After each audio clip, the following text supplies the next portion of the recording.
It's a beautiful Friday today, and we're going to be jumping into the weekend and relaxing. So let's jump into yet again another Transformers Slag podcast Patreon listener question. Once again, if you want to be part of the Transformers Slag podcast Patreon, support the podcast. Let us know we're doing a good job in the daily Transformer news, and of course, educating you in the lore and all the cool stuff that goes on behind the scenes in the Transformer world.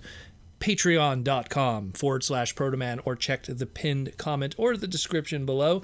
What does the Patreon get you? It gets your name in the end credit scroll at the end of every segment. It gets you access to the Transformer Slag Discord, where the news breaks first, where images pop up first, where we have all kinds of rare downloads, where we have deals and sales threads so we can find ways for you to pretty much collect your hobby the cheapest way possible. And of course, the Patreon listener question, among any other things. And we have a Patreon listener question from one of our new patrons in Technical Co. And Technical Co. wants to know, hey, Proto Man, do you think there will be a possibility that there will be in the future Generation Selects figures using Studio Series molds? Example, if Rotostorm was an extensive retool of Studio Series helicopter dropkick instead of just a head retool of Spinister. Really enjoy listening to the podcast, Technical Co. Thank you for all the kind words, Technical Co. And yeah, you know what? I feel that sooner or later, I mean, the thing is a lot of those Studio Series molds are really something that goes against what Hasbro and Takara have been doing up to this point. Which is, yeah, there is a few Studio Series molds that have seen multiple repaints and retools if you're a Seeker Jet. But in general, there's just been a lot of these brand new toolings that have been being done by Hasbro, by Takara, and it's a one and done. You never see a repaint of them. Now, I think that sooner or later, that pool of designs, all those CAD files, are going to be revisited and used for future repaints. Maybe they're just trying to really stay true right now to using those molds for just screen accurate representation. But I think at one point they're going to look at, I don't know, The Last Night Hot Rod mold and go, hey, maybe there's another character we could make from this. Or maybe there's another interpretation, or put a brand new head sculpt and have some fun with it. Now, granted, we've had movie toys that have been repainted and or remolded into other kind of stuff. You know, let's talk about like a Leader Class Jetfire from the Studio Series turned into a X-Men crossover, Expanse, or even recently that of the Studio Series 86 Blur being turned into Shattered Glass Blur, which is technically also a Hasbro Pulse exclusive on a flip side of that, I guess, when you think about it. It's not Generation Selects, but it's not really, 100% Hasbro Pulse exclusive when you really think about it, because I think also comic book retailers will get the opportunity to carry them at some point, is the rumor. It's not confirmed yet. And then, of course, you get into the weird gray area that Studio Series 86 stuff was actually unconfirmed origins of Kingdom stuff when it was supposed to be the 86 characters instead of the Beast Wars characters. But that's for a whole other discussion. The point is that there is Studio Series stuff that exists that has been repainted and retooled. It just never was Generation Select stuff. And I feel that at some point, I do agree at some point, I think they will do that. Will it be for Generation Selects? Will it just be a mainline retail thing? That's a whole other different story. But I think that something will come up sooner or later. I think if the demand is there, they would do it. Like if they felt they looked at, I don't know, Studio Series Transformers 2007 Jazz, right? If they looked at it and went, you know what?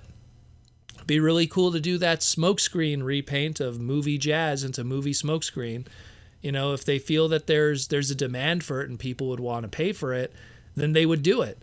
But I think that that's probably what stops them, is that when you look at the giant swath of movie toys between, like, let's say 2007 and, let's say, Age of Extinction, and there was just so many repaints of these previously existing movie characters into original characters, whether it be a Swerve or whether it be a Nightbeat or a Wheelie, or not a Wheelie, trying to think of some of the others. Let's say, there's a lot of weird stuff. I'm trying to think of one that's really interesting. I I don't know, Blue Steel Sideswipe. There's a weird one based off of the Zoolander homage kind of silliness. I think that if there was a demand for it, then they probably would have done it by now. But I think it's just that a lot of those Studio Series movie product, the non-movie characters are the ones that are the harder sells. And that's why, where it's like, I almost say like, hey, you know, you say in this case, why don't we take a Studio Series helicopter dropkick and turn it into Spinister? Sure, that's one way to go about it.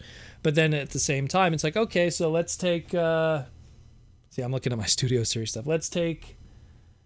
there has to be, you know, if you could take, like, let's say a movie Bumblebee, you know, and go, well, they've never done the Cliffjumper movie versions.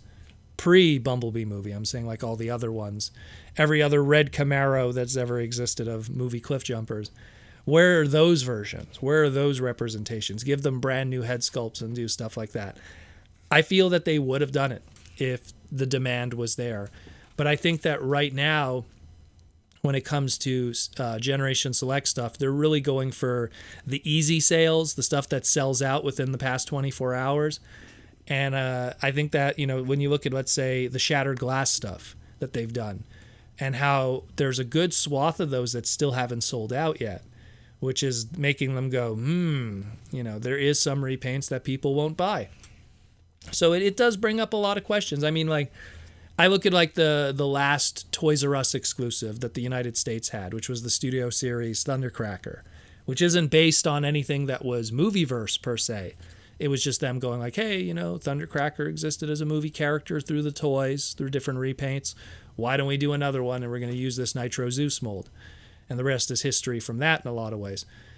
And then you get into the whole like rumor that supposedly the future of Studio Series in like 2022 and 2023, that they're going to be even diving into movie iterations in video games of characters, like taking all the different repaints and characters that have existed in movie versions of the Transformer movie base stuff and turning them into video game counterparts that have existed. So, you know, we're going to get like Generation 1 colored Starscreams and stuff like that, and all the weird characters like Swindle and everything. So it's going to be interesting. It's going to be interesting what they do, assuming that that's true. But the question is, will movie molds be used as Generation Select stuff? That's what your question really is.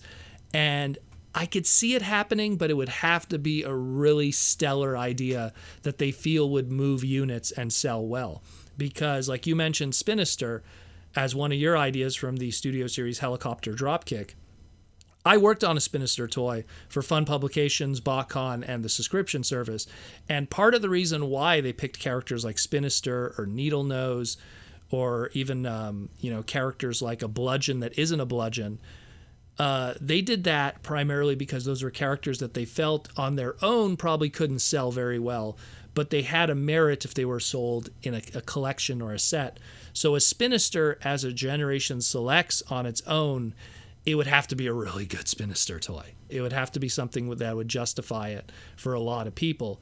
Because while, you know, a lot of people might like the character of Spinister, the Generation Selects line really is, in a lot of ways, in my opinion, kind of a replacement for what BotCon and FunPub were doing, where they were giving these really good one-off kind of really good figures, and they want stuff to sell out. They don't want to get stuck with units of something. And so far they've done pretty good, although, again, that's Shattered Glass stuff might change it.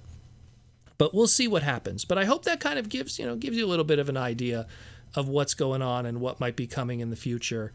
And hopefully we'll learn more about it in the near future, because Hasbro's been kind of quiet. They've been kind of busy with the Ninja Turtle Power Ranger brand that they've been hyping up this past week. So hopefully next week, and of course we're going to have a Fan First Friday coming up in August. So we'll learn more about that. But I hope that answers your question in one shape or form, and gives us a little bit of a direction of what we could expect. I mean, I would like it. I mean, where's my Generation Selects, take Studio Series Hot Rod and turn it into like a different version of Hot Shot or something, like the Cybertron Galaxy Force Exilion Hot Shot or something. There's so many different ideas that you could do. It would be fun.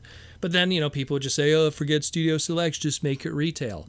So, there's that whole factor also. But I hope that answers your question. Again, if you want to be like Technical Co. and be part of the Patreon, again, patreon.com/Protoman. Check the pinned comment or the description below and rock out with your robots in disguise.